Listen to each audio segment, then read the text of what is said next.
Good morning. ప్రభువైన యేసుక్రీస్తు వారి పరిశుద్ధ నామములో అందరికీ శుభాలు. ఈరోజు మన అనుదిన ఆత్మీయ ఆహారంగా దానియేలు గ్రంథం 9వ అధ్యాయం 14వ వచనాన్ని ధ్యానించుకుందాం. మేము మా దేవుడైన యెహోవా మాట వినలేదు గనుక ఆయన తన సమస్త కార్యముల విషయమై న్యాయస్థుడై ఉండి సమయం కనిపెట్టి ఈ కీడు మా మీదకి రాజేశాను.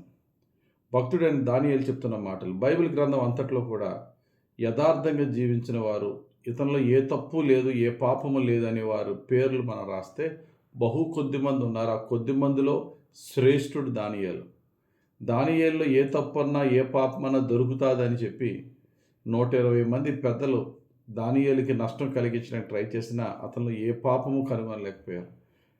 Such a blameless righteous person. దానియేలు అంత నీతిమంతుడు, అంత యథార్థవంతుడై ఉండి ఏమని దేవునికి ప్రార్థన చేస్తున్నాడు చూడండి ఇక్కడ.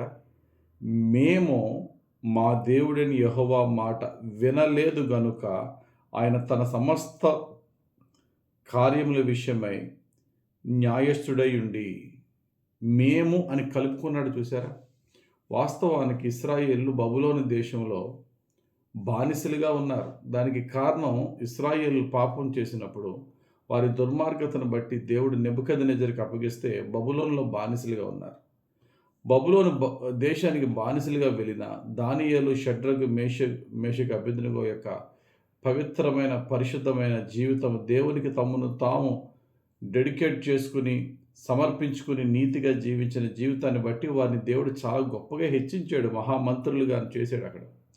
అయినా వారంత నీతిగా ఉన్న దానియేలు కతిమా ప్రజలందరితో తన్ను కూడా కలుపుకుని మేము పాపులమయ్యా, మా దేశం మీదకి మా ప్రజల మీదకి వచ్చిన ఈ కీడుకి మేము నిర్దోషులము, మాకెందుకు ఈ శిక్షను మేము అడగట్లేదు, మేమందరము కలిసి పాపం చేసిన వారము, మాకు ఈ శిక్ష నువ్వు ఇవ్వడం, నువ్వు న్యాయస్థుడివే తండ్రి అని దేవుణ్ణి వేడుకుంటూ దేవుని బ్రతిమలాడి ప్రార్థన చేస్తున్నాడు.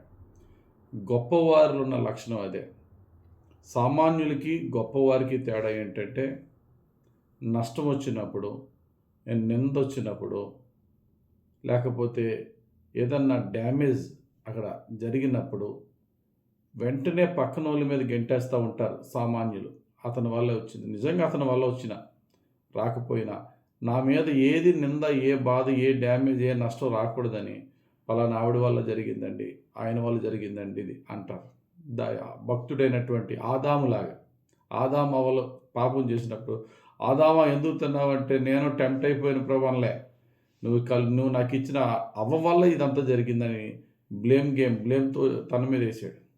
కానీ గొప్పవారి లక్షణం ఏంటంటే, వారి ద్వారా వారి వల్ల తప్పు జరగకపోయినా తన ప్రజల యొక్క తప్పును వారి మీద వేసుకుని తన ప్రజల నిమిత్తము వారు ఆ బాధను అనుభవిస్తూ దేవుని కొరకు విజ్ఞాపన చేస్తూ తన మీద మాత్రమే కాకుండా తన ప్రజల మీద నుండి కూడా ఆ నింద, బాధ, కష్టం, నష్టం పోవడానికి తను తాను తగ్గించుకుని దేవుని దగ్గర సాగిలి పడతారే వారు చాలా గొప్పవారు. మనల్ని దేవుడు ఆ విధంగా చేయాలని ఆశపడుతున్నాడు. అందుకనే కొంతమంది భక్తుల్ని బైబిల్ గ్రంథంలో మనకు ఒక ఎగ్జాంపుల్గా పెట్టారు. అందులో ఒకడు దానియేలు.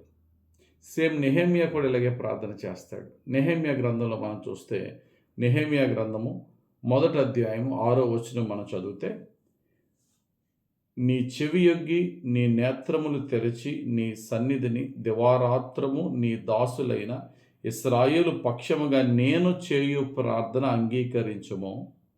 నీకు విరోధముగా పాపము చేసిన ఇశ్రాయేలు కుమారుల దోషమును నేను ఒప్పుకొనుచున్నాను. నేనును నా తండ్రి ఇంటి వారును పాపము చేసి ఉన్నాము.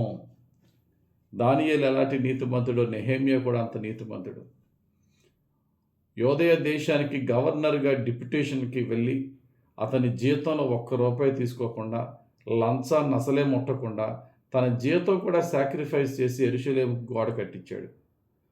అంత నీతిమంతుడు దేవునికి ఏమని ప్రార్థన చేస్తున్నాడంటే, అయ్యా నేనును మా తండ్రులము పాపులమయ్యా, మమ్మల్ని కరుణించు. యేసు ప్రభు ఏ పాపం చేయలేదు, కానీ మనల్ని నీతిమంతులుగా చేయటానికి మన పాప శిక్షణ ఆయన భరించి ఆయన పాపిగా మారాడట. కొరింథీయులకు రాసిన 2వ పత్రిక 5వ అధ్యాయం 21వ వచనం. ఎందుకనగా మనం ఆయన యందు దేవుని నీతి యొగ్గినట్లు పాపం ఎరుగని ఆయనను మన కోసము పాపముగా చేశాం. వీళ్ళందరినీ చూస్తే తప్పు చేయని నీతిమంతులు, కానీ తన ప్రజల రక్షణ కొరకు ఆ తప్పును వారి మీద వేసుకుని భరించి వారితో పాటు తన ప్రజలను కూడా బయటికి తీసుకొచ్చినవారు. యేసు ప్రభు కానీ భక్తులు కానీ మనకు చూపిన మాదిరిది. కాబట్టి నష్టం వచ్చినా, కష్టం వచ్చినా, శోధన వచ్చినా తప్పించుకుని పారిపోయి పక్కనోడి మీద గెంటేసి మనం సేఫ్ సైడ్లో ఉండడం అనేది కామన్ పర్సన్ చేసేదే, సామాన్యుడు చేసేదే. కానీ దేవుని బిడ్డలముగా కష్టాన్ని నష్టాన్ని చూసి పారిపోకుండా, నా ప్రజలు బలహీనలు, నేను వెళ్ళకపోతే ఎవరు వెళ్తారు, నేను నిలబడకపోతే ఎవరు నిలబడతారని చెప్పి ఆ శ్రమని బాధను మన మీద వేసుకుని నిలబడినప్పుడు దేవుడు చూస్తాడు, మనం దాన్ని బట్టి ఖచ్చితంగా హెచ్చిస్తాడు. వీళ్ళ నింద వారి మీద వేసుకుని దేవుని దగ్గర అంగలార్చినందుకు వీళ్ళు నష్టపోలేదు, దేవుడు ఇంకా ఉన్నతంగా దేవుడు హెచ్చించాడు. ఎప్పుడైనా సరే మన జీవితంలో ఒకవేళ తప్పు మన మీదే, మన ద్వారానే జరిగిన జస్ట్ సారీ సరిపోదు, రిపెంటెన్స్ అయితే సరిపోదు, దాన్ని రిపేర్ కూడా చేయగలగాలి. ఎప్పుడైతే నా వల్ల ఈ నష్టం కలిగిందో నేను రిపెంట్ అవడమే కాదు, ఎప్పుడన్నా రిపెంటెన్స్కి కావలసిన చెల్లించవలసిన వెల చెల్లించకపోతే రిపెంటెన్స్కి విలువ ఉండదు. మారు మనసుకు చెల్లించవలసిన వెల, ఒక్కొక్కసారి మన తప్పు వల్ల నష్టం జరుగుతుంది. జస్ట్ వర్బల్ సారీ, ఒక మాట క్షమించండి అని చెప్తే సరిపోదు, ఆ నష్టాన్ని కూడా మనం భర్తీ చేయగలగాలి. కాబట్టి మన వల్ల తప్పు జరిగితే మనం మారు మనసు పొంది ఆ నష్టాన్ని భర్తీ చేయాలి. ఇతరులు మన సొంత ప్రజల వల్ల అక్కడ తప్పు జరిగినప్పుడు నాకు సంబంధం లేదని పోకుండా ఆ యొక్క తప్పుని, ఆ యొక్క నష్టాన్ని మన మీద వేసుకుని మనం చేయగలిగిన కృషి, మనం చేయవలసిన ప్రార్థన, మనం వారిని నడిపించవలసిన, చైతన్యపరచవలసిన విధానం మనం ఖచ్చితంగా బాధ్యత తీసుకుంటే గనుక దేవుడు అన్నీ కనిపెడుతున్న దేవుడు మనల్ని ఇంకా హెచ్చిస్తాడు. పక్కన వాళ్ళ మీద నిందేసి పారిపోయేవాడు సామాన్యుడు, నిందను తన మీద తీసుకుని తనతో పాటు తన ప్రజల్ని కూడా పైకి లేపేవాడు గొప్పవాడు. దేవుని పిల్లలముగా అట్టి గొప్ప జీవితం జీవించాలని ప్రభు ఆశపడుతున్నాడు. ఆయన అలా జీవించాడు. అట్టి జీవితం మనకిచ్చి సాక్రిఫిషియల్ లైఫ్, భారాన్ని మోసే జీవితం, త్యాగముతో కూడిన జీవితం పరిశుద్ధాత్ముడు మనకిచ్చి ఆ విధంగా నడిపించి దీవించునుగాక. ఆమేన్. పరిశుద్ధుడా, ప్రేమ కలిగిన తండ్రి, భక్తుడైన దానియేలు కానీ, భక్తుడైన మోషే కానీ, దావీదు భక్తుడు కానీ, నెహెమ్యా భక్తుడు కానీ, ఎస్తేరు భక్తురాలు కానీ ఏ విధంగా తండ్రి తన ప్రజల యొక్క నష్టాన్ని, కష్టాన్ని వారి మీద వేసుకున్నారు. దానివల్ల వారు నష్టపోలేదు, కానీ వారిని ఎలా అయితే హెచ్చించావో యేసయ్య, మా అందరి పాపముల కొరకు నీవు పాపిగా ఎలా మారావు ఈ జీవితాన్ని చూసినప్పుడు మేమను కూడా అయ్యా తండ్రి నీ యొక్క అడుగు జాడల్లో మేము నడిచేవారమై ఉండి అయ్యా మోరల్ రెస్పాన్సిబిలిటీని మేము తీసుకుని అయ్యా నీ ప్రీతికరంగా భారాన్ని మోసేవారుగా, నీ ద్వారా జీతం పొందుకునేవారుగా మమ్మల్ని నడిపించి దీవించమని యేసుక్రీస్తు వారి పుణ్యనామంలో ప్రార్థించి వేడుకొంచున్నాం తండ్రి.